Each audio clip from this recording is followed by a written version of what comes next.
como é que está, porque vocês veem, né? Em 2018, tá? Próximo slide. Aqui desse lado, eu quero a capa, né, da obra original de Wilkes, publicada em 1934, certo? Em alemão, eu não sei alemão, Umwelt dos animais e dos homens. Esse livro é uma referência, né, é considerado o marco, né, fundador da biosemiótica. Ele é dividido em duas partes. A parte superior, que é exatamente um passeio, né, pelo umvelto dos animais e dos homens, a parte superior da capa do livro.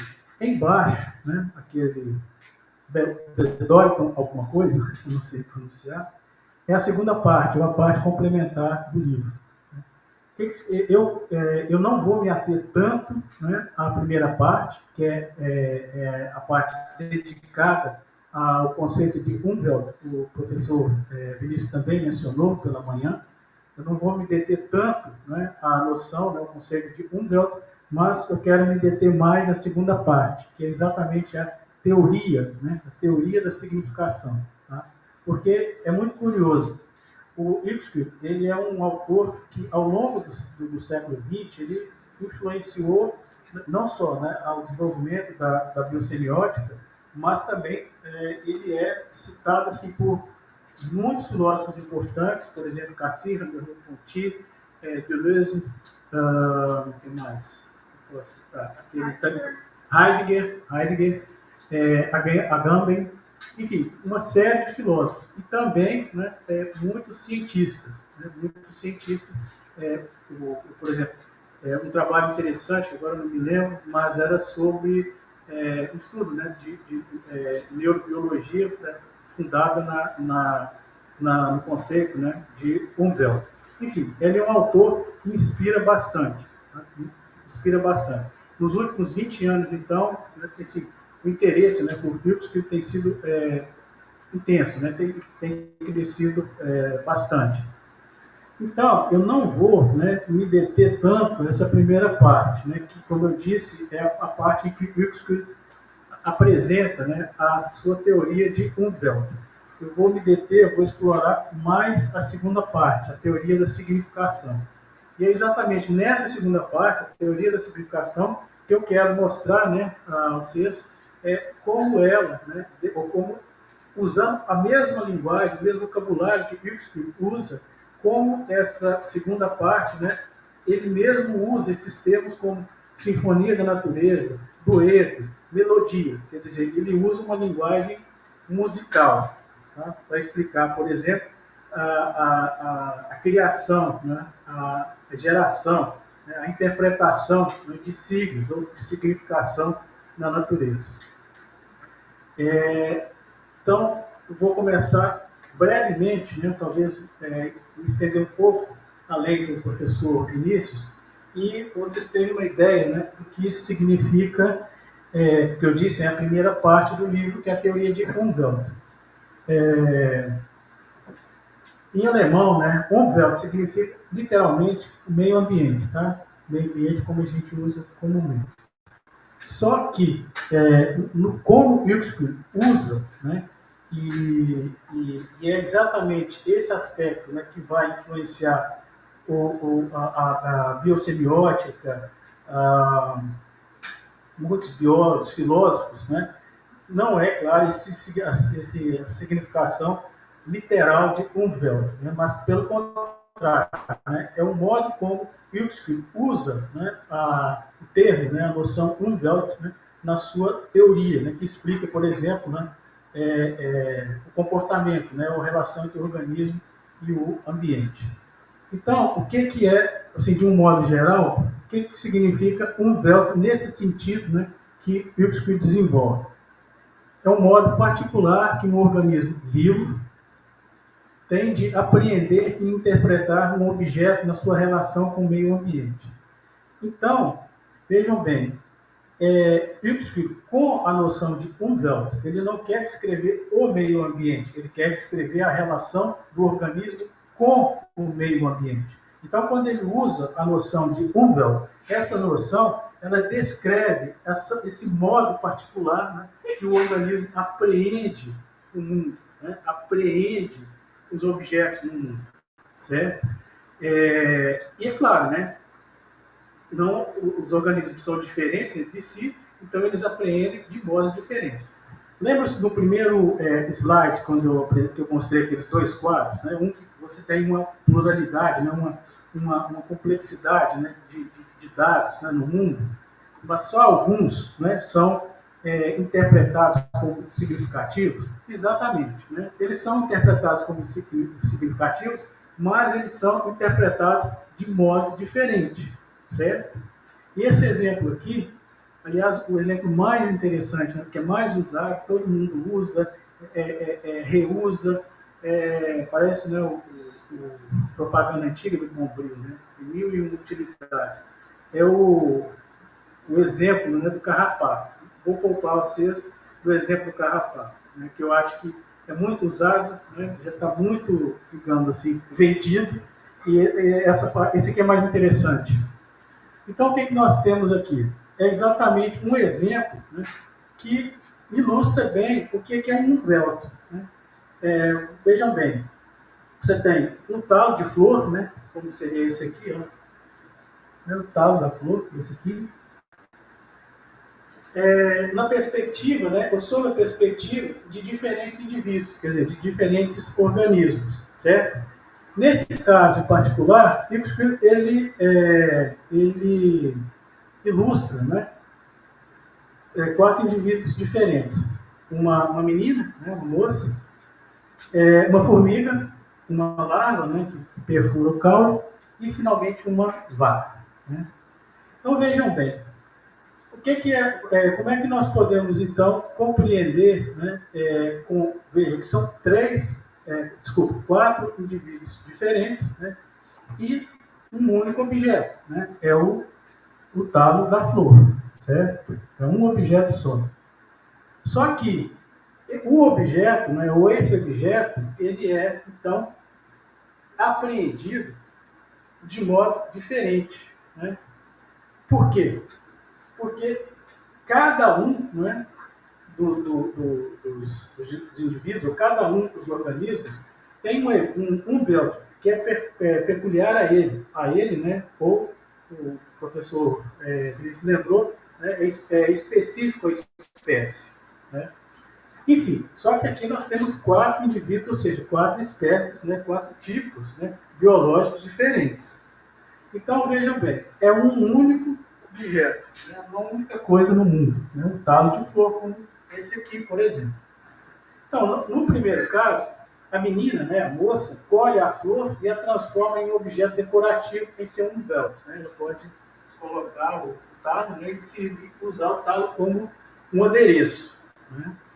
Bem, no segundo caso, a formiga, né, sobe, né, em seu caule, né, aqui, por exemplo, para alcançar as pétalas, né, aqui na copa. Também, né, transforma a flor, né, em seu Umwelt, quer dizer, o seu modo particular, né, de apreender a realidade ou o mundo.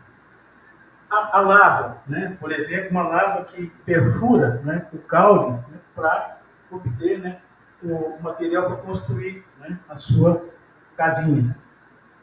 E finalmente uma vaca, né, que pode pegar, né, por exemplo, essas flores, né, e comer, mastigar. Enfim. Então o que nós observamos nesse caso?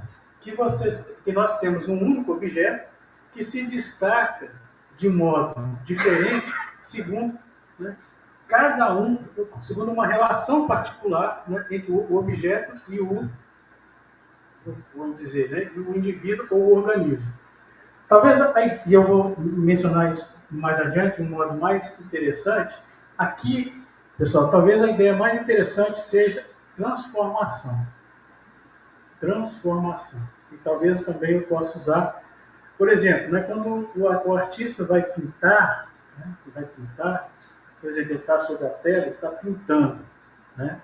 Olha, o que inicialmente você tem a tela, né, o material da tela, a materialidade, né, da tela, as tintas e o movimento do pincel. Nesse processo, né, o artista, usando de novo, eu vou repetir o Vinícius, nesse processo, as pinceladas, né, elas seguem uma certa precisão, né, porque algumas são interessantes, algumas não são interessantes. E qual é o resultado desse processo de interesse e desinteresse? Né? Que aquele material, por exemplo, a tela, as tintas, o movimento do pincel, transforma. Ele transforma aquele material, né, aquela superfície, vamos chamar, né, aquele conjunto material em alguma coisa significativa. E eu quero que vocês guardem essa ideia. Transformação. Então, o que está acontecendo aqui no interior de cada umwelt? É o mesmo objeto, com as mesmas características físicas, químicas, etc., né, situado no tempo, né, no espaço, só que, né, o objeto, né, quando ele é apreendido de um modo particular, ele se transforma. Ele se transforma qualitativamente. Já não se trata mais da flor daqui, né? Mas nesse caso se trata do quê? De um adereço, né? Se trata do quê? De um caminho, né? Se trata do quê? Né? Uma casa potencial. Se trata do quê? Alimento. Então, nesse processo, nós temos, né, uma transformação do mundo que é puramente material, físico, né, na sua dureza, né, na sua imediatidade, na sua complexidade, na sua diversidade, ele é transformado qualitativamente. É nesse sentido, por exemplo, né, que nós podemos ver, né, naquela figura, no início da minha apresentação, a diversidade, a complexidade, a abundância de dados, né, do mundo transformada em coisas significativas. De novo, né, recorrendo a essa ideia, né? Eu não posso sair daqui, senão não vou ser filmado. Não que a filmagem vai perder grande coisa. Então, usando de novo esse paralelo, né, com o pintor, né? Então, vejam bem, é como se a tela, na sua imediatidade com as tintas, né, ela depois se transforma em elementos significativos, né, qualitativamente distintos. Por exemplo, né, se alguém, né, um pintor, por exemplo, pinta esse quadro, né, ele joga as tintas e tal e vai espalhando. Né. Nesse processo, né, de espalhar a tinta e compor, né, aquele material é transformado em alguma coisa significativa. Então, eu quero, né, como eu disse, peço que vocês guardem essa noção de transformação. Então, o mundo, né, é transformado qualitativamente, né, segundo a apreensão, né, segundo a apreensão no umwelt, né, de um indivíduo, né, de um organismo.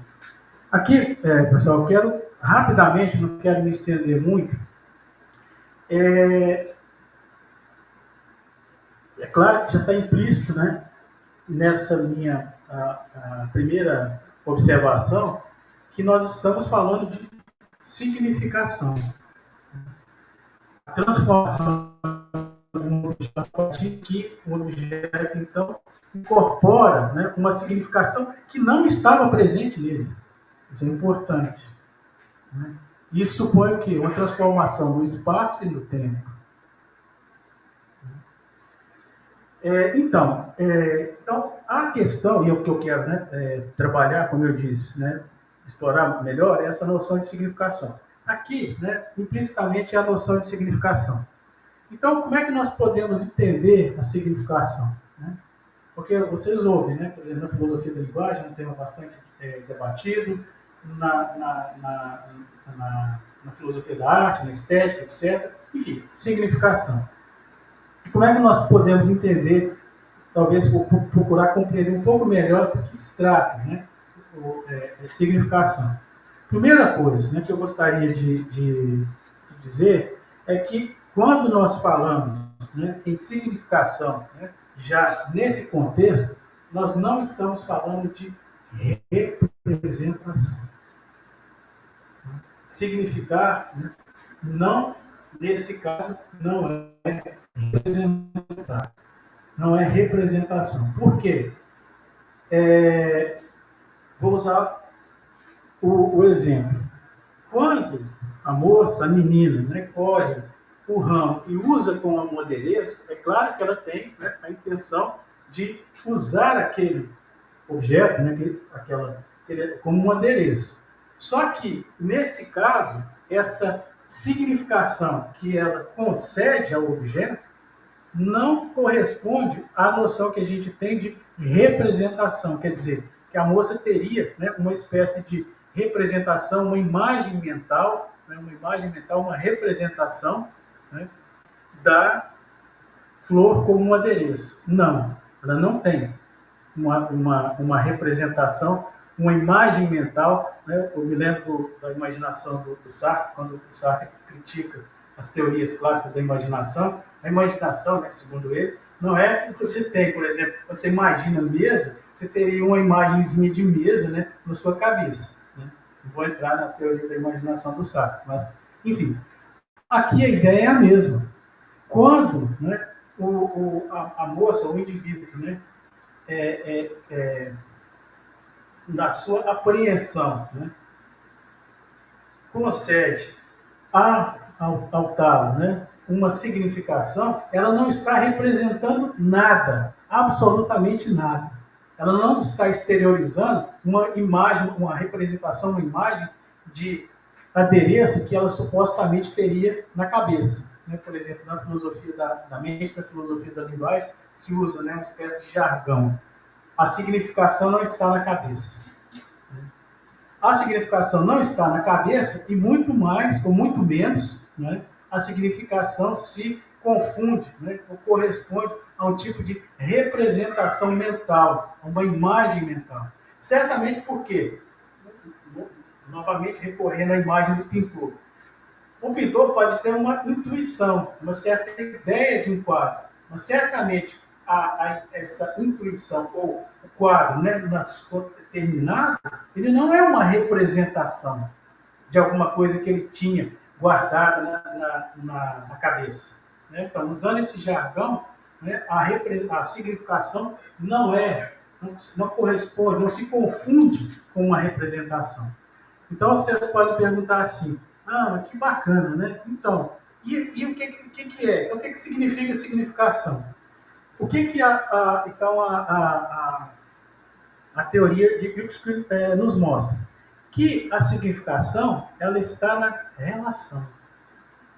A significação está na relação entre o indivíduo e o ambiente, o seu ambiente. Né? Está na relação. Tanto que aqui, né, nós temos 4 casos distintos, né, radicalmente distintos, né, e 4 significações distintas. Por quê? Porque são 4 relações distintas com o ambiente ou com o mesmo objeto. Uma coisa que eu não vou também explorar muito aqui é o seguinte, quando Huxley expõe, né, a sua teoria de Umwelt, o que é Umwelt na sua estrutura? Segundo ele, é uma unidade de percepção e ação. É uma unidade indivisível. Então, um exemplo aqui. Quando a moça, né, percebe o talo de flor, né, quando ela apreende o talo de flor, ela age sobre esse talo de flor, né, e transforma o talo de flor, né, em um objeto significante, ou um objeto significado. Né? Então, veja que, nesse sentido, a significação ela está intimamente relacionada com a ação. Agir sobre um objeto. Né?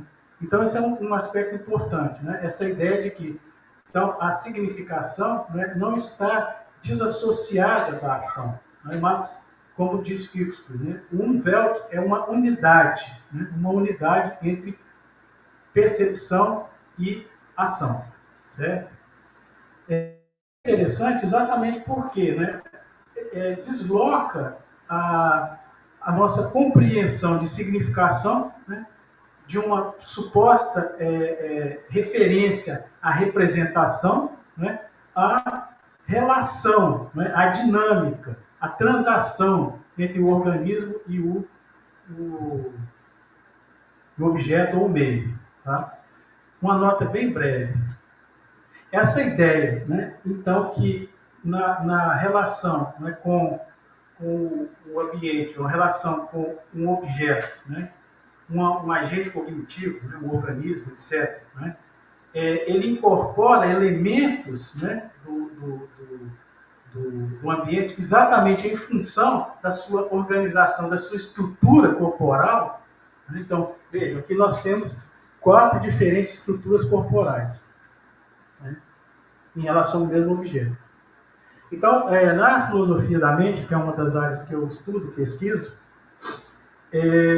já nos últimos 20 anos, né, tem sido sistematicamente explorado, não só na filosofia da mente, mas também, por exemplo, nas neurociências cognitivas, a ideia de que a mente, né, o que a gente chama de mente, seja lá o que isso queira dizer, certamente não está no cérebro. Não está no cérebro, não é alguma coisa que tenha um interior, uma interioridade, por exemplo, no sentido cartesiano. Né? Então, nesse sentido, né, então os filósofos da mente, né, chamam ou entendem, né, que a mente ela é incorporada.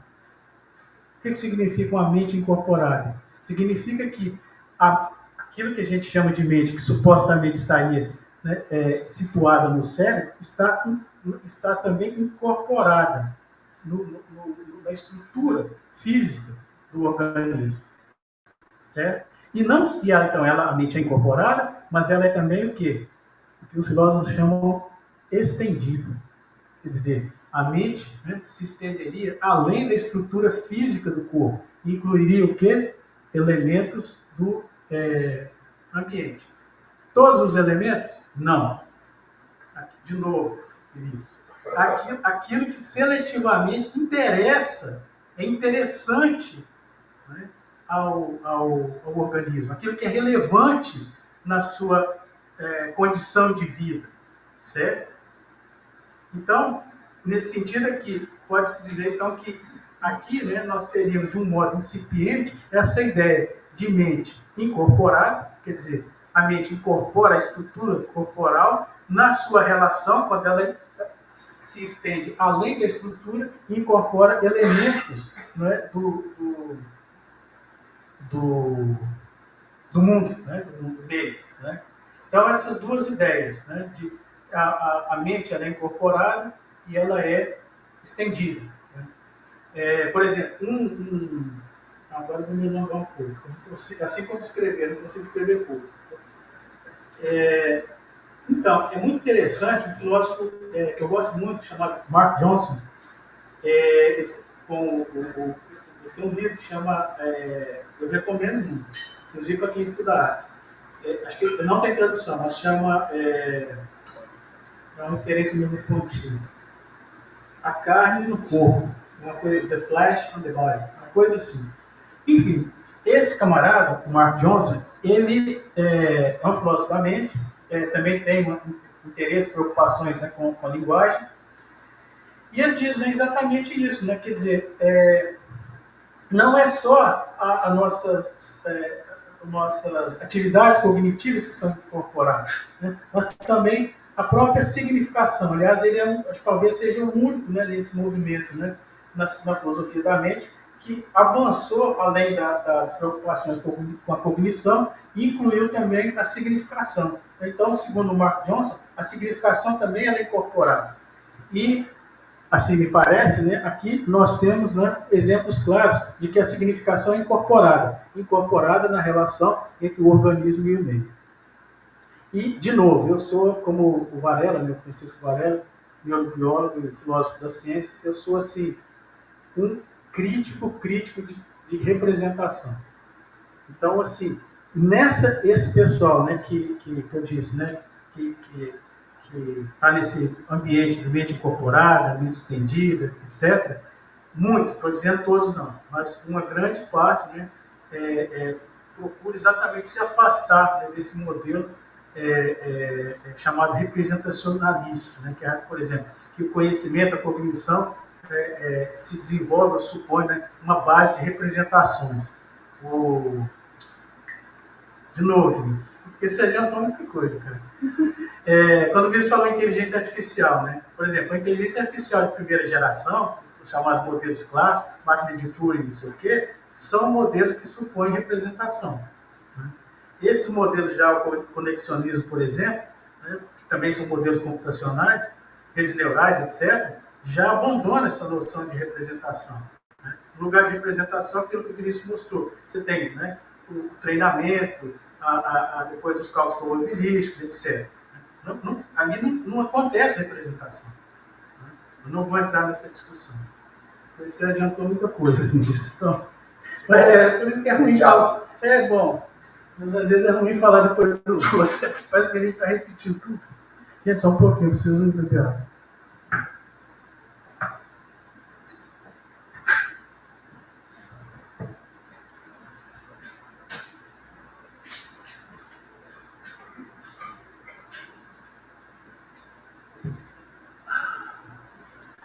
Acho que eu posso seguir adiante. Por favor, próximo slide. Então eu estava, né, eu ainda tinha mencionado, né, significação, etc., mas não tinha ainda mencionado nada, né, em relação, por exemplo, a termos semióticos ou semiótica. Né? Uexküll, como eu disse, né, ele era estoniano, mas assim, a formação acadêmica de Uexküll é na Alemanha, de Astark, né, a cidade de Tark, ela tinha, né, uma forte influência alemã, ainda a gente ainda vê em Tark algumas coisas assim. Enfim, Uexküll, então, ele não conhecia, né, absolutamente nada de Peirce, né, da semiótica de Peirce, de Simmons, mas, pessoal, é muito interessante, porque num outro livro, né, de Uexküll, que é a biologia teórica, que é considerado assim, uma espécie de manifesto, né, na biologia teórica em favor, né, de uma biosemiótica, o Uexküll usa termos semióticos. Ele usa signo, né? Ele fala em significação.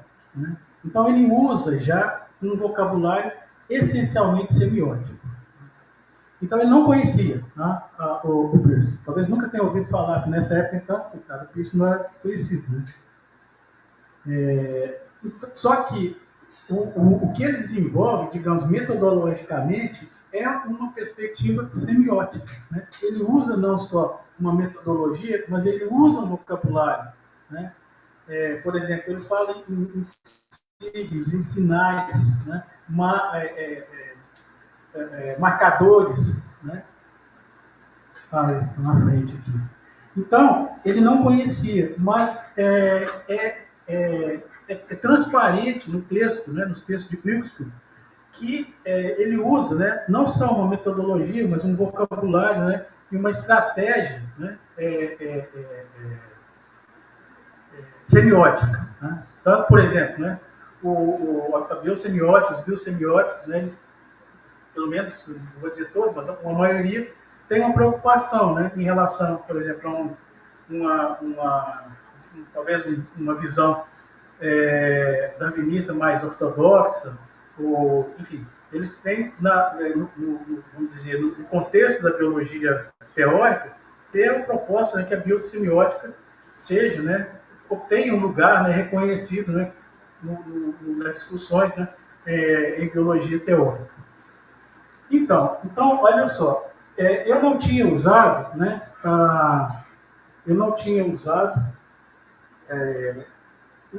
ainda, né, a noção de signo, né?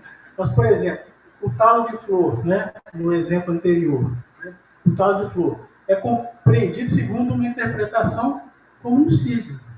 Né? O talo de flor é interpretado. Então, aqui nós temos a definição de Peirce de signo. Eu tirei essa citação nas obras completas do Peirce, você encontra a referência precisa. Mas isso aqui eu estava com pressa, com preguiça.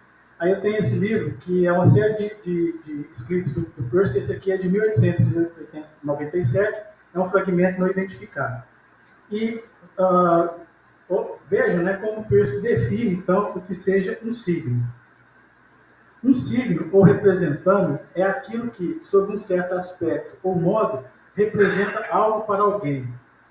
Dirige-se a alguém, isto é, cria na mente, né, um signo equivalente, ou talvez um signo mais desenvolvido. Ao signo assim criado, denomina interpretante do primeiro signo. O signo representa alguma coisa, seu objeto. Ora, procurem, né, então, ler aquele exemplo de Huxley segundo essa definição de Peirce, a definição de signo. O que é o talo da flor? Ele não é um signo? Ele não está representando alguma coisa sobre certo aspecto de algum modo? Sim, está, de 4 modos distintos. Ele não está dirigindo a alguém? Está, quatro indivíduos. Ele não está criando, né, um signo equivalente? Está. Né? Então veja que, de fato, né, embora sejam autores que se desenvolveram, né, de modo paralelo, né, e não conheceu Peirce, não conheceu não só Peirce, não conheceu Saussure também, né, o fundador da linguística contemporânea. Não conhecia. Ele tinha outras preocupações. Né? Por exemplo, muitos críticos de Peirce isso aqui é reflexo do Pilates. Não é idade, não. Ainda. É o Pilates. Tô brincando, não. Tá sério. Então, é o seguinte. Muitos críticos do Huxley, né, por exemplo, dizem, não, isso é muito... um Veld, por exemplo, está muito contaminado, né, de uma visão subjetivista, ou talvez, né, uma espécie de mônada, né? Não, não. Um véu ele não é uma mônada, ele não é uma coisa fechada em si, ele é aberto. Porque ele é uma relação dinâmica entre o indivíduo e o meio. E a outra crítica também, como eu disse, né, é que não é só o subjetivismo, e a outra em relação a essa que é um desdobramento, né, dessa mesma crítica, né, que então ele não estaria compatível, né, com, por exemplo, muitos princípios da etologia contemporânea. Não é verdade. Pelo contrário, muitos etólogos, por exemplo, o Konrad Lorenz, que é um grande etólogo do século XX, um crítico de Huxley, mas o considerava em alta estima, né, porque é uma contribuição à etologia, né, o estudo do comportamento animal. Né?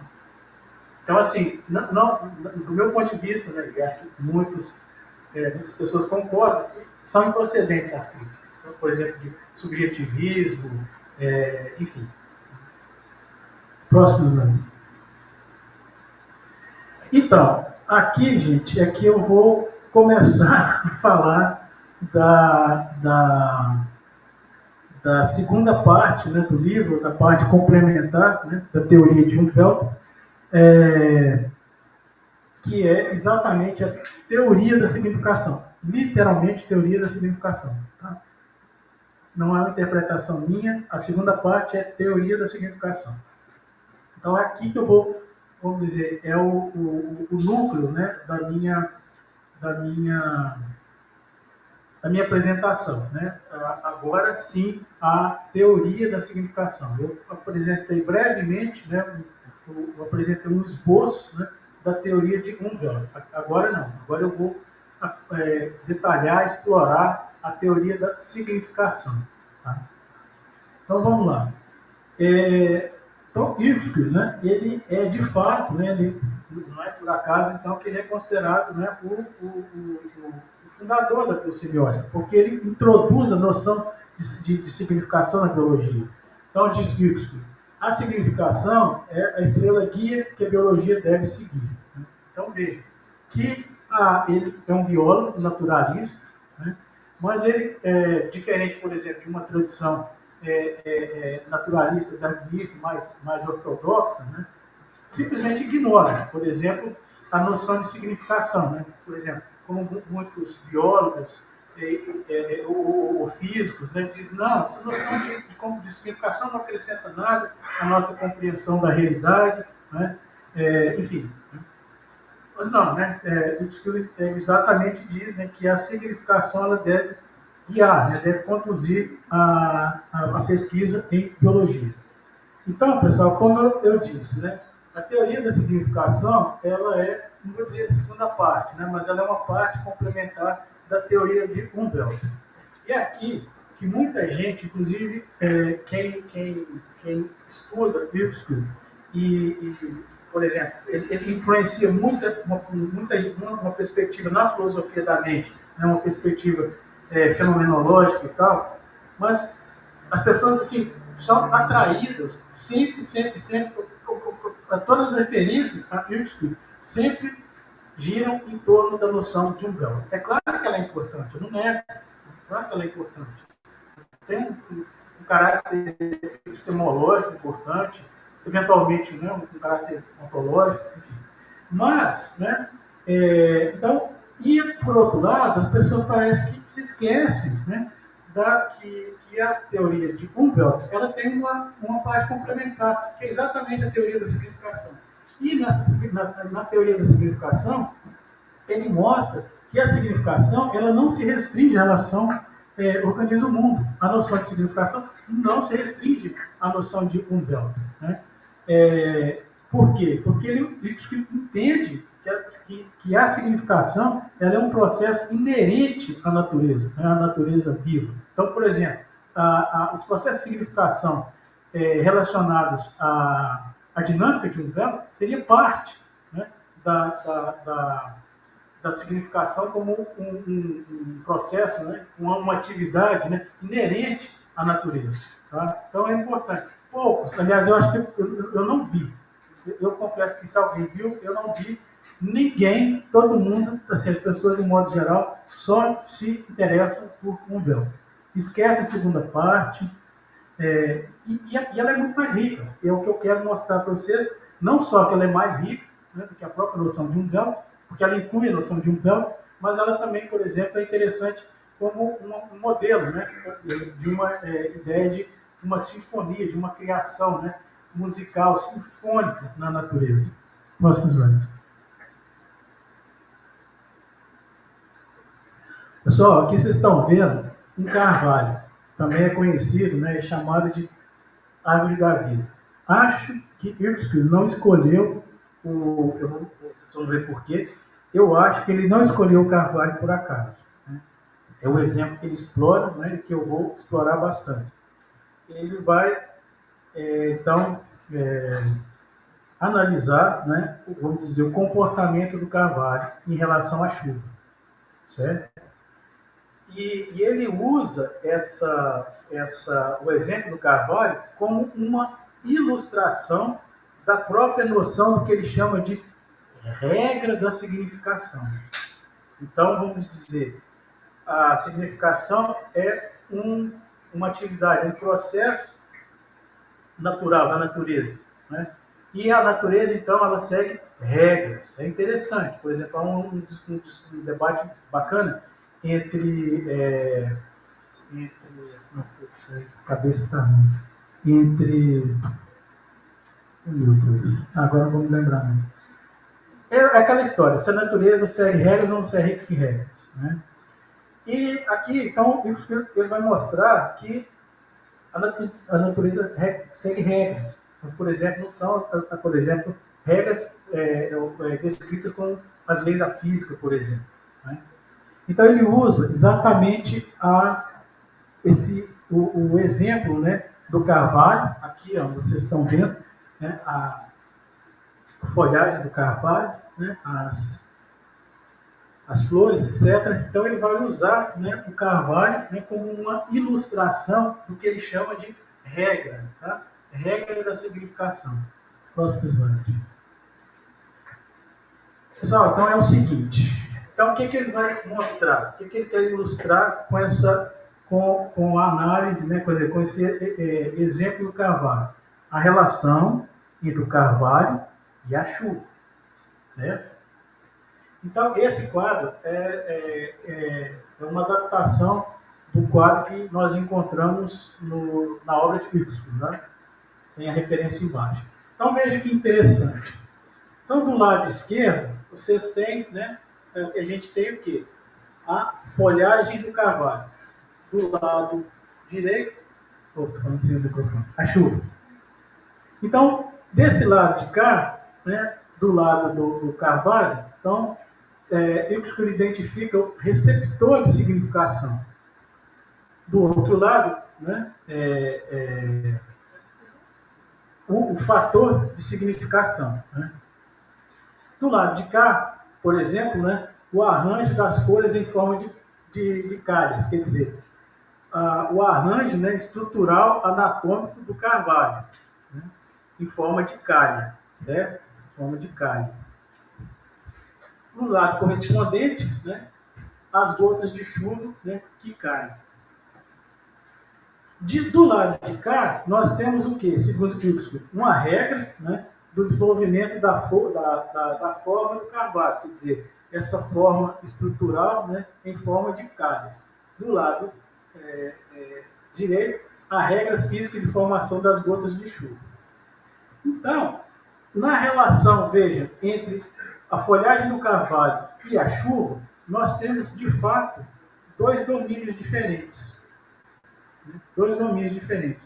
Né? O domínio do receptor, né, de significação, ou os receptores de significação, e, do outro lado, os fatores de significação.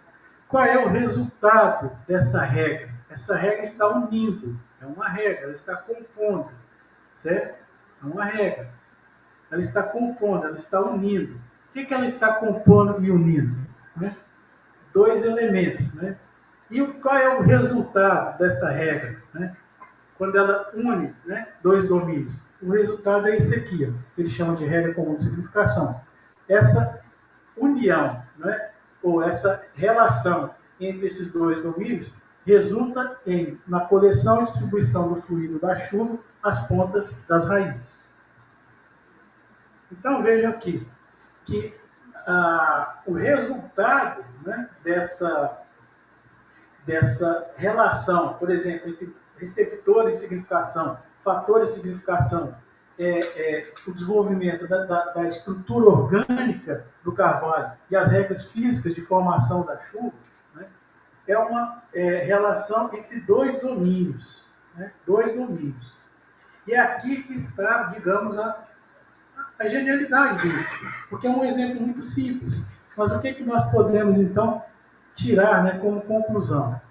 É uma regra, portanto, inerente à natureza, né, porque ela estabelece uma relação, né, entre dois domínios da natureza.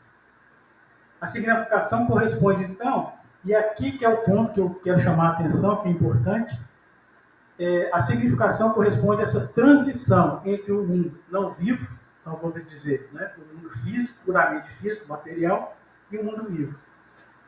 Então, aqui está a genialidade de Uxküll. Aqui está o cerne, o núcleo da sua concepção de significação. A significação é um processo.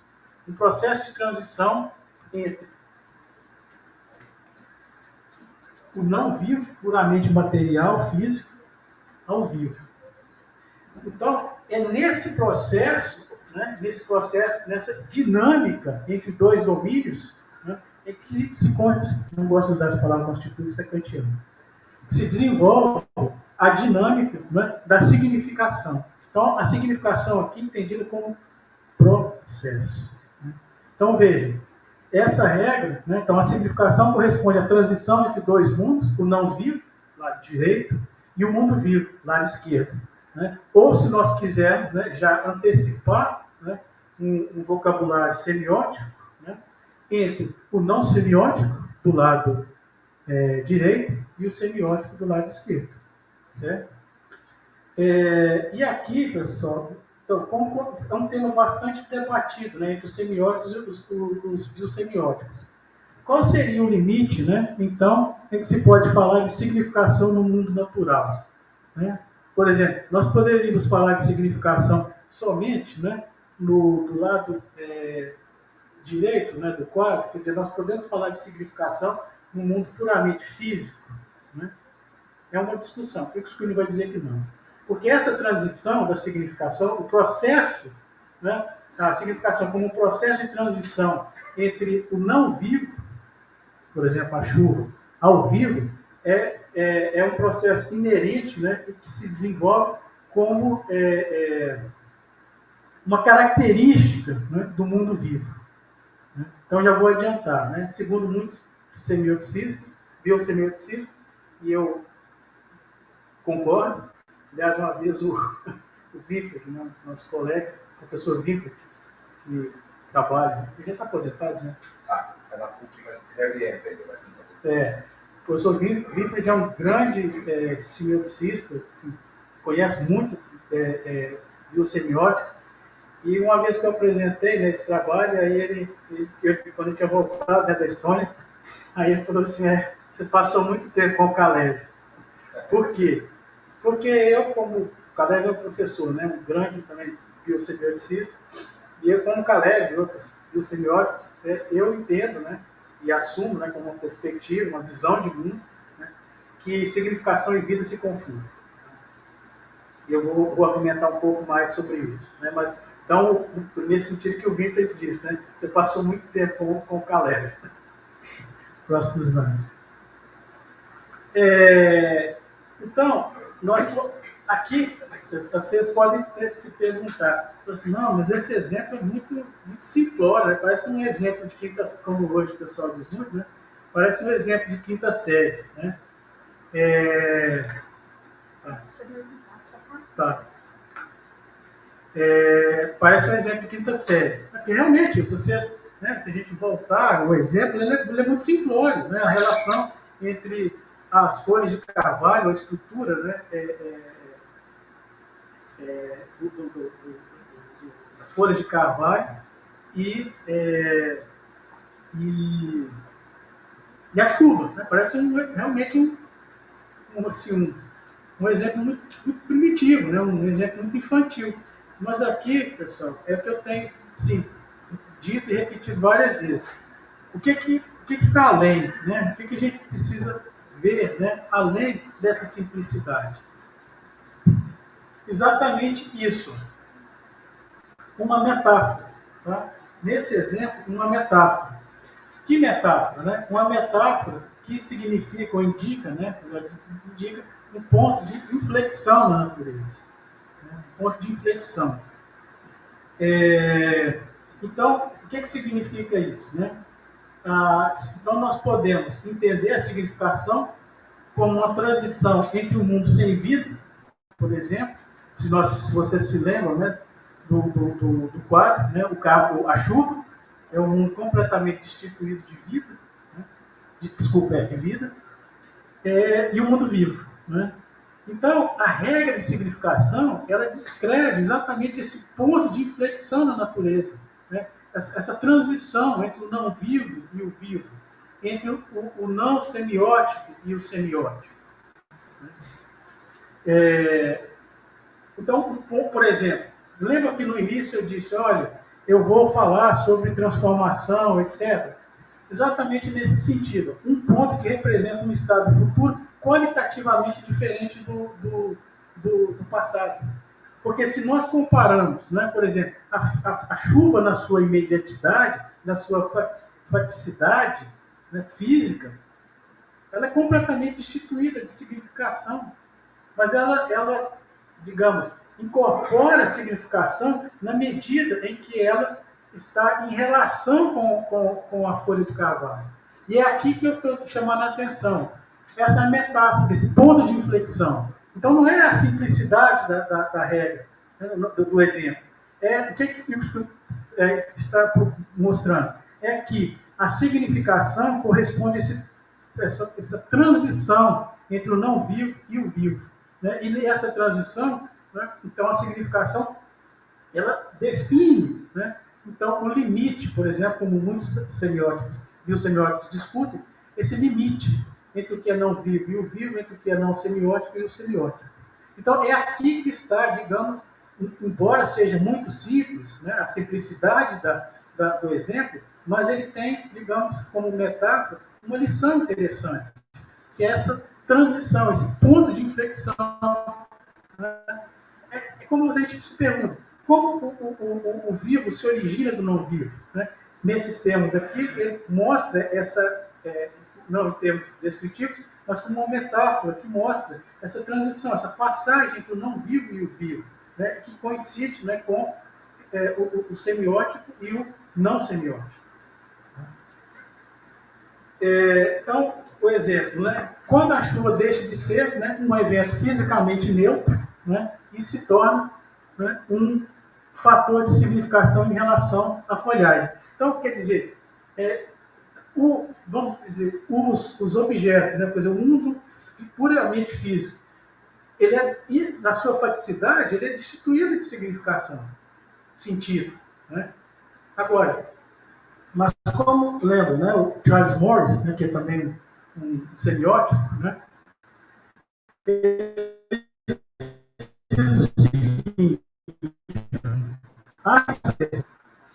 mas não como uma classe de entidades como árvores, pedras, organismos ou cores. Essas coisas têm significação em um processo de semiose, como, por exemplo, a transformação semiótica. Agora eu estou usando, não é mais o Charles Morris. Como, por exemplo, a transformação semiótica da chuva em relação ao carvalho. O carvalho, então, nesse sentido, né, assume a função, né, de a chuva é o signo e a coleção, né, distribuição da chuva, o objeto. Então, em diferentes níveis, né, do mundo natural, mundo vivo, em que nós pudermos, desculpa,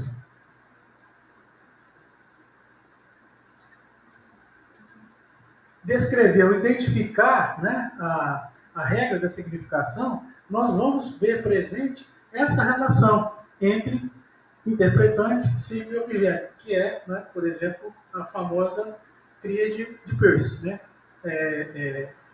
Signo, objeto, interpretante. Tá?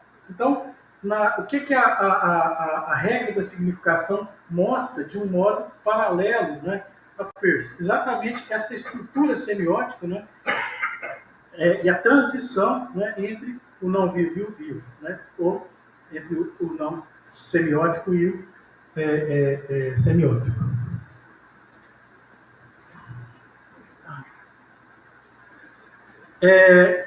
Eu quero chamar a atenção aqui, não sei se eu vou conseguir, para assim, não ser uma coisa puramente especulativa. René Thom, ele é um matemático francês, morreu em 2003, eu acho, não sei, esqueci. Mas ele é um grande nome da topologia, né? É recente. E em um livro do René Thom, ele dedica um capítulo a Huxley. Então, assim,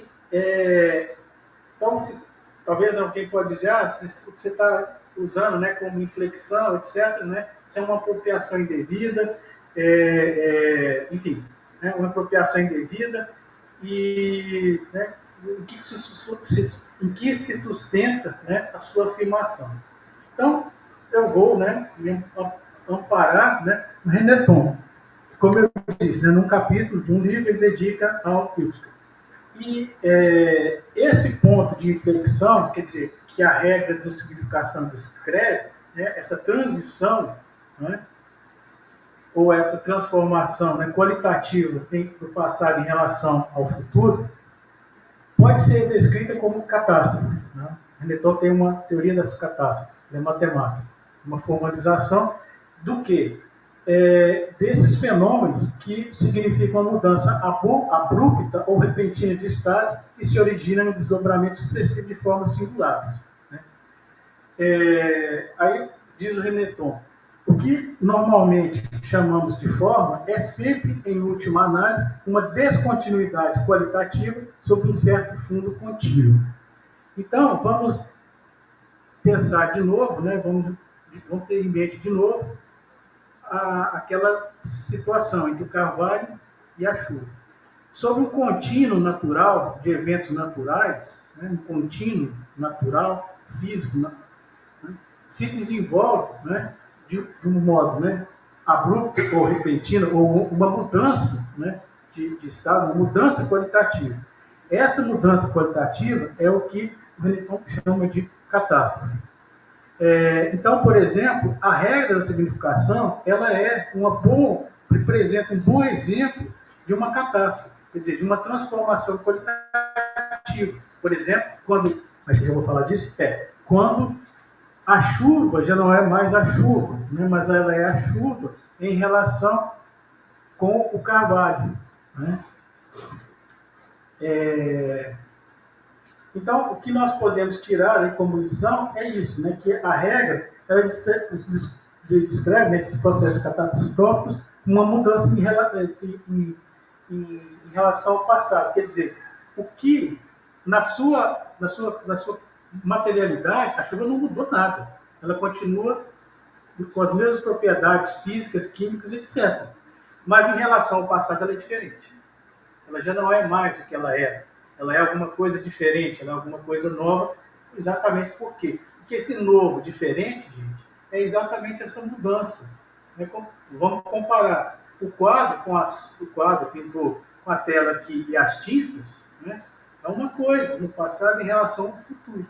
Aqui nós observamos uma mudança qualitativa.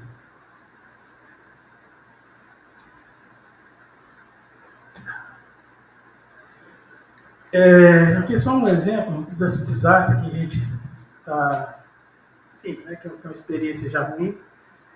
Muitos cientistas eles estão alertando, né, nas últimas décadas, que as mudanças climáticas, a degradação da biosfera, por exemplo, são pontos de inflexão, quer dizer, pontos de não retorno. Por exemplo, muitos cientistas acreditam, muitos climatologistas acreditam que nós estamos no limite do ponto de inflexão, do ponto de não retorno.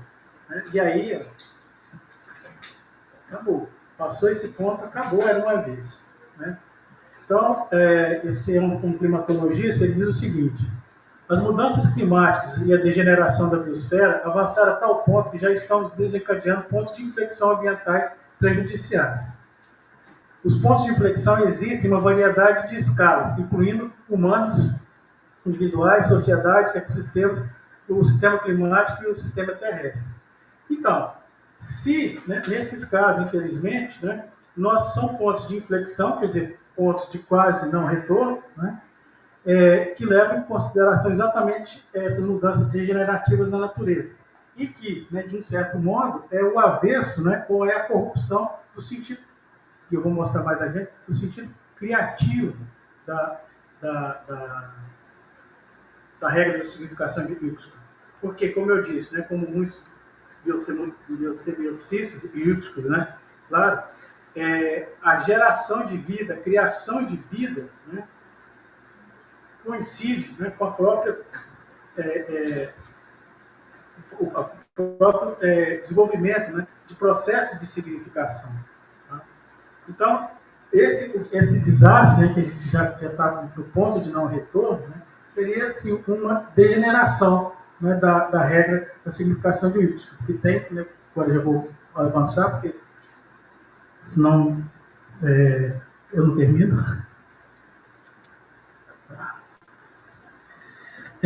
Então, o que a gente pode observar, portanto, na regra da significação, é essa transição, né, do mundo caótico, destituído de significação, ao mundo harmonioso e cheio de significação. Por exemplo, lembra-se, né, daquele primeiro slide que eu apresentei? De um lado você tem um mundo cheio, rico, caótico, do outro lado você tem já, né, figuras separadas, figuras que se diferenciam num fundo. Né? Por exemplo, né, o próprio processo de criação e geração da vida. Né? Não sei se vocês já pararam para pensar, por exemplo, na geração, na criação da vida, por exemplo, a transição entre um mundo puramente material ao mundo de forma de sistemas vivos. Começando com o quê? Com o sequenciamento do DNA. O sequenciamento do DNA, né, incorpora, desenvolve uma forma, né, de uma linguagem simbólica. Vocês já viram as hélices de DNA e aquele, digamos, alfabeto, né, genético. É uma linguagem simbólica, né? Por exemplo, muitos, né, biosemioticistas exploram como exatamente essa ideia, né, de uma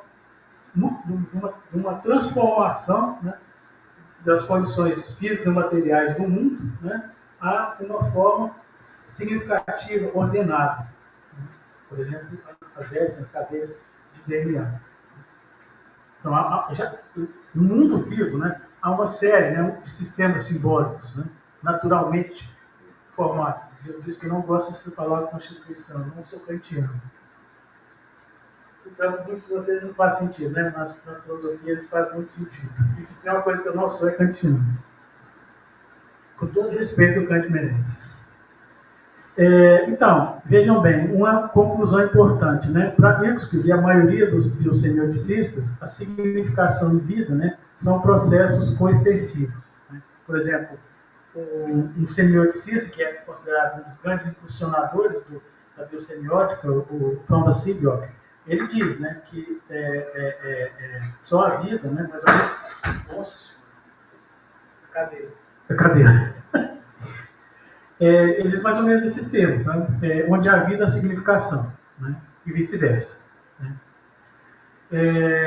Por exemplo, né? E aí, também é controverso, né? Quando o professor Winfrey, né, me comentou aquela vez, por exemplo, se nós assumirmos essa perspectiva, né, não há vida, não há significação, por exemplo, em comportamentos atômicos, correntes de marés, órbitas planetárias. Né? São simplesmente, né, eventos, né, físicos, né, que ocorrem no mundo, etc., mas que não teriam, seriam destituídos, né, na sua imediatidade, né, de significação. Então, isso é um aspecto importante, tá? A coextensividade entre vida e significação. Aqui, então, eu já estou indo para o final, vou poupar vocês, né, de falar tanto. Aqui, então, já vou para o final para concluir minha apresentação. Então, qual é a conclusão, né, dessa, vamos dizer, dessa teoria da significação, da regra da significação de Erskine? É o que ele vai explorar, né, na teoria da significação, essas ideias, tá? Sinfonia, melodia, duetos, assim como ele usa um vocabulário semiótico, ele usa um vocabulário, vamos dizer, musical. Né? Ele diz sinfonia da natureza, duetos, melodias, etc. Isso aqui é uma citação. A teoria da composição musical, vejam bem, pode servir como um modelo que parte do fato de que pelo menos 2 tons são necessários para formar uma harmonia. Na composição de um dueto, as 2 vozes devem se fundir em uma harmonia. Devem ser compostas uma para a outra, nota por nota, ponto por ponto. A teoria do contraponto na música se baseia nisso. Aqui, gente, é só um outro modo de dizer o que ele mostra, que ele apresenta na teoria na regra da significação, uma relação de duetos, de ponto a ponto. Você tem o ponto e o contraponto, né? Como ele diz, né? Então, assim como, né, num dueto, as vozes devem se fundir e formar uma harmonia. Então, quando nós vemos a relação entre o carvalho e a chuva, nós temos um dueto. Então, o que eu estou de novo, né? E eu sempre falo, na aula de graduação, muito pouco hoje eu falo sobre isso. Mas, assim, que eu sempre digo, o que as pessoas dizem, né? É metáfora de quinta série. Não é metáfora de quinta série. É uma coisa séria, uma coisa que tem uma profundidade. Né? Muitas vezes, quando você lê um poema, por exemplo, um haikai, né? Haikai é uma coisa impressionante, né? São 3 versos, né? Que assim, parece completamente destituído, mas ele tem uma agudeza, ele tem uma profundidade. Né? Então, a mesma coisa da regra. Ela não é uma simplicidade. Ele escreve de um modo muito simples. Mas, então, a regra, ela mostra exatamente isso, a regra da significação. Uma regra como se fosse não as regras, né, mas as regras, por exemplo, de uma partitura, como executar uma partitura. E você tem sempre, né, por exemplo, então, na execução de uma partitura, a relação entre os elementos. Né? Aqui só alguns comentadores, tá, que eu achei importante. Né? Então, organismos são instrumentos, né? Veja, instrumentos, né? Que estão executando uma sinfonia na natureza. Organismos são instrumentos, é uma espécie de espetáculo musical celestial do qual ouvimos apenas acordes. Acho muito bonito. Outra citação. Essa rede semiótica, os duetos contrapontísticos, por exemplo, né, a chuva e o carvalho, etc., de Wilson, na sua totalidade, constitui um nível emergente. Chamamos essa emergência de uma semiosfera. Então, vamos dizer, o que resulta, o que emerge desses duetos? Né? Então, o que o Hofmaier... Isso aqui é um capítulo que o Hofmaier comenta Wilson. Tá? Então, ele diz, o que emerge, né, desses duetos? Né? Uma semiosfera. Esse termo, ele é cunhado, não gosto de falar cunhado não, ele é criado, cunhado isso aí feio, né? Por Lotman, tá? E um grande, né, semioticista. Aí, o que significa semiosfera? Né? É essa integração, né, da biosfera, quer dizer, de todo esse ambiente da vida, né, mais, né, a semiótica, quer dizer, que resulta, então, no mundo, né, de significação. E esse autor aqui também, que eu gosto muito, só que é um trabalho, acho que de 2002. Aí ele diz, né, isso aqui é o título do artigo, tá? Que segue esse mesmo espírito, né, da semiosfera. Um esboço de uma teoria biocultural unificada da significação. Significação é igual, né, a vida mais cultura. Né? Então, veja, é um autor, né, então, que também, né, como muitos biosemioticistas, assume, né, essa coextensão, né, ou a coextensividade entre significação e vida. O que o Slatev acrescenta aqui é a vida mais a cultura. Claro, nós não podemos esquecer que nós, né, seres humanos, o nosso modo de vida, né, é a cultura. Né? O nosso modo de ser no mundo, melhor dizendo, é a cultura. Aliás, essa é a tese do Antônio Damasio, tá? Um neurobiólogo português muito interessante. Ele diz que a cultura, né, é o resultado do processo evolutivo do nosso modo de relação com o mundo, que é horrível. Né? Como eu comentei antes, a gente está num ponto de não retorno. Né? Então, assim, de um certo modo, é uma tristeza. Né? Infelizmente.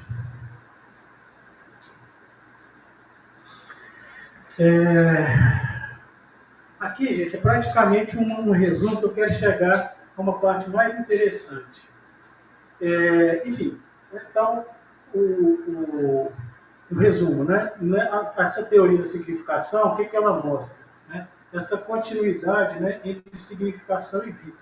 Né? E essa regra, né, ela ilustra essa ideia de uma sinfonia na natureza, né, executada por duetos, né, executada segundo uma certa melodia. Né? Então, esse processo, e aqui isso aqui é importante, né? Porque nesse caso, por exemplo, quando eu disse assim, quando então a chuva já não é mais simplesmente, né, um objeto neutro, físico, destituído de significação, mas ele é agora, né, a chuva em relação ao carvalho, essa relação, dessa relação, o que nós temos? A possibilidade de criação, a possibilidade de espontaneidade, de liberdade.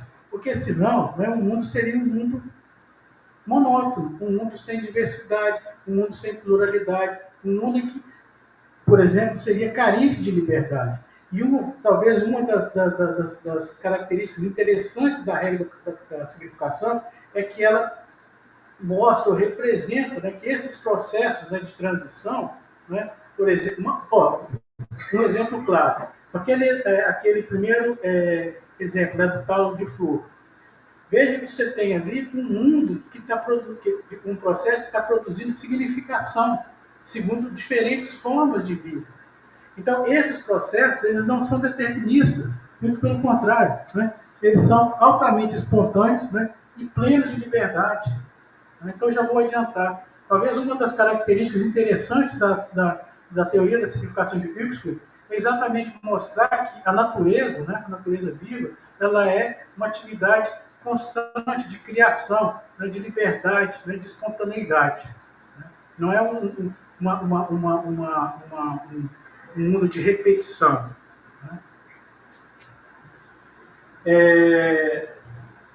Então, cada organismo desempenha um papel na sinfonia da natureza de acordo com um dueto, em um plano.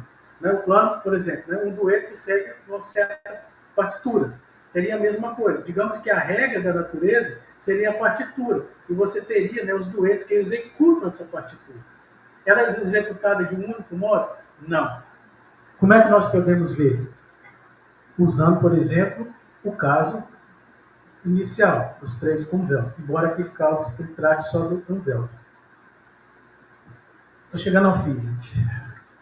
Porque tem uma parte que eu acho mais bacana.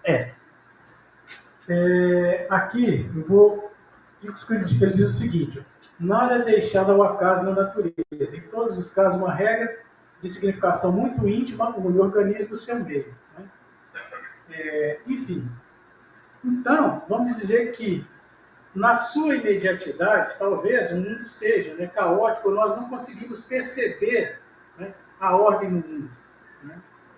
Talvez esse é um debate, por exemplo, se isso é um problema epistemológico, se isso é um problema ontológico, enfim. Mas, então, talvez assim, na sua imediatidade, né, o mundo seja, né, nós não conseguimos perceber a ordem, a harmonia no mundo. Então, eu trouxe aqui, né, uma passagem do Freud, né, a interpretação dos sonhos, quando Freud diz, né, o sonho é a realização de um desejo. O que o Freud mostra aqui? Né? Que o nosso psiquismo parece desordenado, né, caótico. Né? Ninguém consegue, por exemplo, o inconsciente não consegue inferir, né, digamos, dados precisos do inconsciente. Né? Então, o Freud ele usa, né, uma espécie, também uma metáfora musical. Né? Ele diz assim: os sons não devem ser comparados aos sons desregulados, que surgem de um instrumento musical atingido por golpes. Né? Você pega o violão, sei lá, o piano, qualquer coisa que seja. Isso é em vez de uma mão de um músico. Eles não são sem sentido. Não são sem sentido. Eles não são absurdos. Eles não implicam que uma parte do nosso estoque de ideias esteja adormecida, enquanto a outra parte está começando a despertar. Então, o que é o paralelo que eu busquei? Porque o Freud usa essa metáfora musical. Né? O paralelo é o seguinte: então, o que a regra de significação, né, ela mostra, né, na sua, vamos dizer, que na sua aparência, né, na sua imediatidade, né, a natureza parece caótica, desordenada, né, mas, segundo Huxley, na sua, digamos, na sua dinâmica, né, na sua intimidade, né, é um processo harmonioso de criação e significação. É a mesma coisa com o inconsciente. E aqui, né, como vocês, acho que tem muita gente da arte, eu trouxe essa pintura do Dalí para exatamente mostrar isso, né? Essa pintura do Dalí, que eu gosto muito, é uma persistência da memória. Então, aqui, não vou ensinar, né? Aqui vou ensinar... Não vou ensinar como é que é o Padre Nosso é o Vigário. Né? As pessoas que estão aqui, né, são artistas, gente da arte e tal, eu não vou ensinar. Não vou apresentar uma preleção sobre Dalí, embora é um dos autores que eu mais gosto. Pintores, né? Artistas. Então, eu gosto muito não chama persistência do tempo. Né? Então, vocês veem, né, os relógios derretidos e tal. Mas, por que eu quero usar essa imagem do Dalí? Né? Exatamente por isso. Né? Se você olha, né, essa pintura, né, na sua, digamos, imediatidade, parece mesmo, né? Um mundo contraditório, sem sentido, né? Caótico, né? Irregular, né? Enfim. Mas, né? Isso na sua aparência, né? Então, se nós consideramos, né? E relacionamos com o Wilkes, né? Isso que aparentemente, na sua aparência, né? Parece caótico, desordenado, né? Surreal, né? Tenha, né, uma ordem subjacente, né, à deformação do mundo, né, uma ordem. Então não é um mundo caótico, é um mundo também ordenado, né, um mundo, como o Espírito diz, né, que tem uma certa harmonia quando nós compreendemos esses processos, né, de transição entre um mundo, né, desordenado a um mundo, por exemplo, como a própria pintura do Dalí mostra, né, essa essa persistência do tempo, né, diante da dissolução da vida, da contingência da vida, etc. Né? Mas digamos, há uma certa ordem racional, né, aqui, né, vamos dizer, inerente a essa desordem aparente. Então, quando o Escrito diz, né, então, que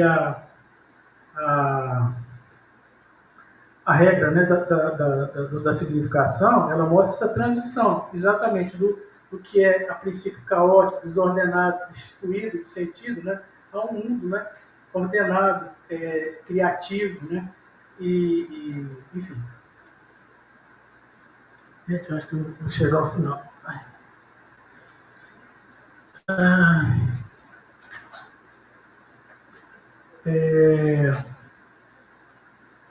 Talvez eu vou encerrar com esse ponto aqui, que é uma citação do Ibsen mesmo.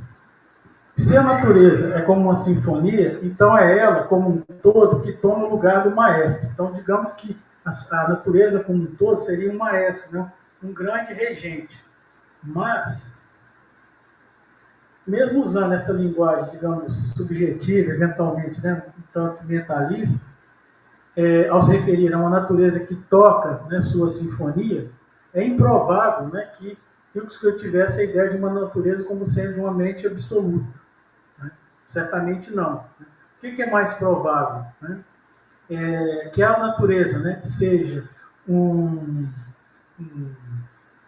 que ela ocupe, né, o lugar do maestro e toque, né, reja, né, a sua própria sinfonia, certamente, mas não como uma espécie de mente absoluta. Né? Em vez, né, de um mega sujeito, né, considerando, por exemplo, né, que, vejam bem, gente, e pensem na regra da significação, não no nível só na relação entre a chuva e o carvalho. Pensem, por exemplo, desde a formação da cadeia de DNA, na formação da vida. Pense, por exemplo, em todos os processos em que, de um mundo, né, de puramente, né, material, nós passamos a um mundo, né, qualitativamente diferente.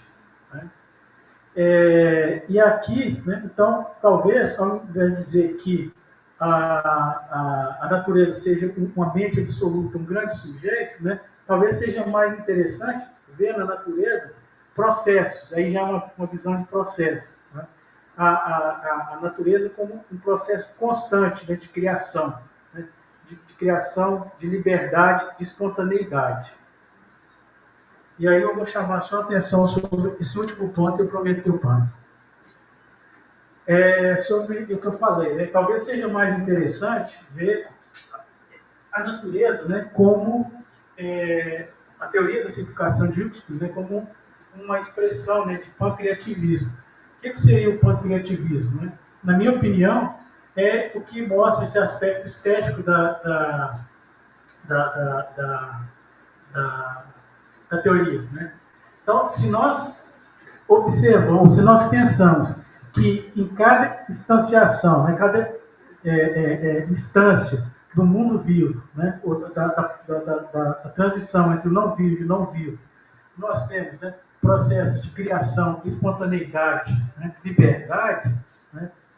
Então, em cada nível, nos diferentes níveis, então eu estou falando de diferentes níveis, tá, do mundo vivo, desde níveis, por exemplo, desde bactérias, coisas parecidas, né, as comunidades humanas, as comunidades de não humanas, etc. Então, a teoria da simplificação leva exatamente em conta essa ideia de criatividade. A natureza está sempre criando o quê? Significação. Então, é sempre um processo ativo de criação, de novidade, né? E liberdade. Né?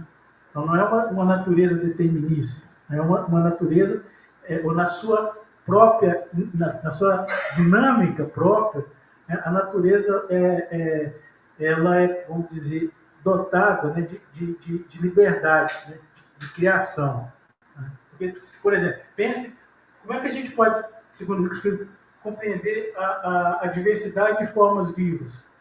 Por causa desse aspecto criativo da natureza, por causa desse aspecto criativo da regra da significação. As formas de vida são diferentes. Né? Porque a natureza, no seu processo próprio, né, de criação, né, cria, e liberdade, cria formas diferentes. Então, por exemplo, há um modo de explicar, né, esses problemas filosóficos sobre o um e o múltiplo. Né? A vida é uma multiplicidade, né, diferenças. Né? E essas diferenças são decorrentes do quê?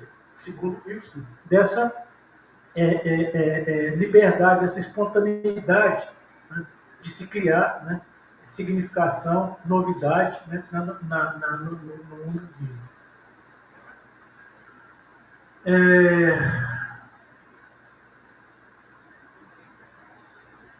Aqui, ó, então, vou ler essa parte final.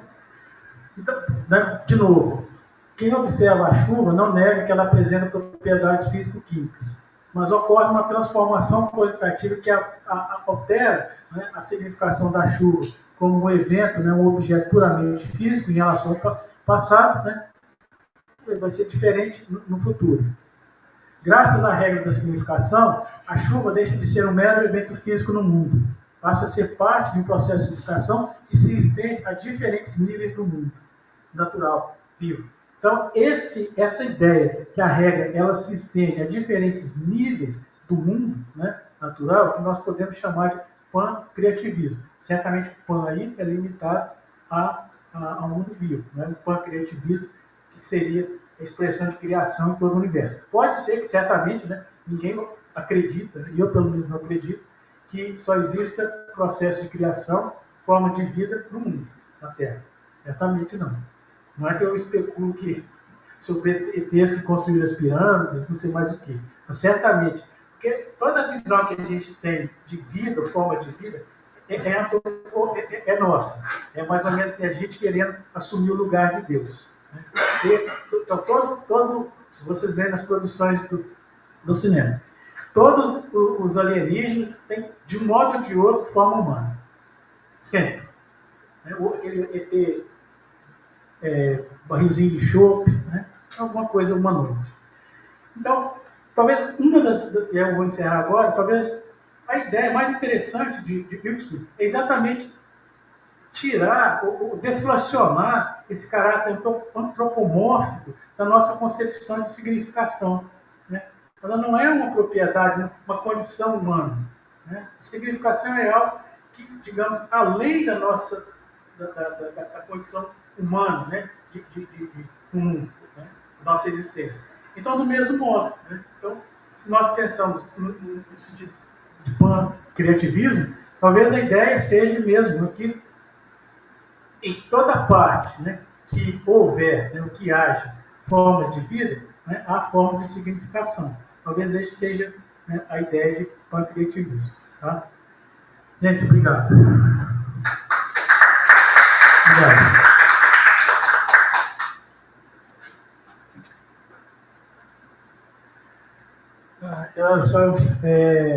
A gente vai, não sei se alguém quer perguntar alguma coisa, mas a gente vai ter um cafezinho, um biscoitinho agora, tá? Aqui fora.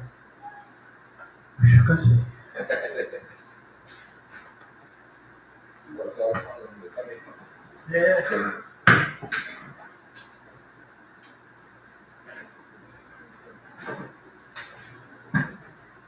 Agora eu só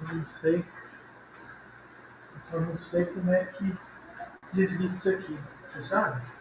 Como é que desliga aqui? Nem vou dar palpite, porque eu realmente.